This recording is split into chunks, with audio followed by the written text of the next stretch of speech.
আমাদেরকে শয়তান একটা প্রবোধ দেয়, এই ভিডিওগুলো আমরা দেখি ফেসবুক ইউটিউব আর স্কিপ করে চলে যাই, উপরের দিকে টেনে আমরা স্ক্রল করে চলে যাই। শয়তান আমাদেরকে বলে তোমার কি করার আছে, তুমি একটা সামান্য, একে তো বাংলাদেশের মতো একটা ছোট্ট দুর্বল দেশ, আবার সে দেশের একজন অতি সাধারণ একজন নাগরিক, একজন নগণ্য মানুষ, তুমি এই আন্তর্জাতিক সমস্যার সমাধান করার মতো ক্ষমতা তো তোমার হাতে নাই, তোমার কি করার আছে? সো তুমি একটু আল্লাহর কাছে দোয়া করো। বাস আমি একটু দোয়া করে ওটাকে স্কিপ করে আর একটা ঝাঁকানাকা কোনো ভিডিওতে আমি ডুবে যাচ্ছি। এই না আমাদের অবস্থা? আসলে কি তাই? আমি তো তা মনে করি না।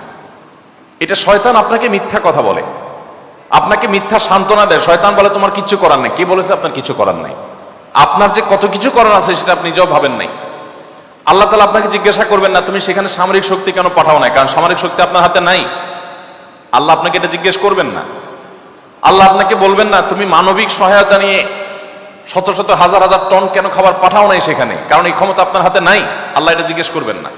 আল্লাহ জিজ্ঞাসা করবেন তোমার হাতে একটা ইহুদি পণ্য তোমার বাসায়, তোমার টয়লেটে, তোমার বেডরুমে, তোমার প্রত্যেকটা জায়গা, কখনো সাবানের নামে, কখনো শ্যাম্পুর নামে, কখনো লোশনের নামে, কখনো চকলেটের নামে, কখনো ড্রিঙ্কসের নামে, কখনো রেস্টুরেন্টের ফাস্টফুডের নামে, তোমার বাসার প্রতিটা কক্ষে কক্ষে প্রতিটা টয়লেটে তাদের পণ্যগুলো শোভা পেয়েছে।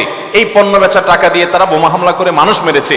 তুমি শুধুমাত্র তাদের প্রতি সিম্পেথি দেখাতে পারতে, সেটা তো দূরের কথা, উল্টো বরং তুমি সেই বোমা হামলার সঙ্গে জড়িত। তুমি জেনে হোক আর না জেনে হোক, তুমি বুঝে হোক আর না বুঝে হোক, তুমি কিন্তু সেই বোমা হামলার সাথে জড়িত। প্রতিদিন তুমি চাঁদা দিচ্ছ ফিলিস্তিনের মানুষকে হত্যা করবার জন্য। আল্লাহ এই কথা বলবেন? এই কথা বলার যথেষ্ট সুযোগ আছে? প্রতিদিন আপনি চাঁদা দিচ্ছেন। আমি একটা পেস্ট কিনতেছি না, আমি একটা বোমা হামলার জন্য টাকা ইনভেস্ট করছি বা চাঁদা দিচ্ছি। প্রতিদিন বাংলাদেশের প্রত্যেকটা মানুষের কাছ থেকে, প্রতিটা মানুষের ঘর থেকে ওরা চাঁদা তুলে নিয়ে যাচ্ছে। আপনি মনে করছেন মুদি দোকানে গিয়ে আমি মালামাল কিনে আনছি। আল্লাহর কসম করে বলছি এটা মালামাল কিনা না। এটা আপনি দেখছেন মালামাল কিনা, আমি এটাকে মালামাল কিনা দেখছি না। আপনি দেখছেন আপনি পেপসি বা কোকা কোলা বা সফট ড্রিঙ্কস এদের যেগুলো আছে সেগুলো আপনি ডক ডক করে গিলছেন। আমি দেখছি সেগুলা লাল কালারের ওই পেপসি না, এগুলো হলো ফিলিস্তিনের মানুষের রক্ত। আপনি দেখছেন সেগুলো হয়তো কোক, আমি দেখছি সেগুলো রক্ত। বাংলাদেশের মানুষ এরকম ভুলো জাতি পৃথিবীতে আরেকটা আছে কিনা আমি জানি না। আমরা খুব দ্রুততার সাথে ভুলে যাই। আমরা কাউকে মাথা তুলতেও দেরি করি না, আবার মাথা থেকে আছাড় দিতেও আমরা দেরি করি না। এটা আমাদের একটা দুর্বলতা।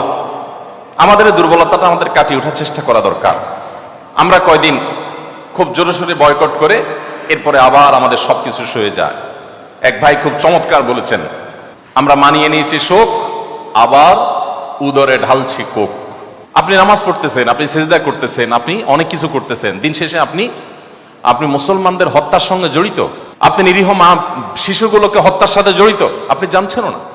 আমরা মুসলমানরা যদি শুধুমাত্র তাদের পণ্যগুলো বয়কটটা যদি যথাযথভাবে করতে পারি, তাহলে তারা অন্তত 50% এমনিতেই সাইজ হয়ে যাবে। আমি তো মনে করি যে এই প্রেক্ষাপটে, এই বাস্তবতায়, ফিলিস্তিনের এই বাস্তবতা অন্তত আপনারা যদি প্রত্যেকে আন্তরিক হন এবং সচেষ্ট হন, তাহলে সেক্ষেত্রে আপনারা বাণিজ্যিকভাবেও লাভবান হতে পারেন, কিন্তু সেটা মূল উদ্দেশ্য থাকবে না। আপনারা মূলত দ্বীনি চেতনা থেকে এই কাজটি করবেন। আল্লাহ তাআলা আমাদের সবাইকে আমাদের যে দায়িত্বটুকু আছে সেই দায়িত্বটুকু আদায় করার তৌফিক দান করেন।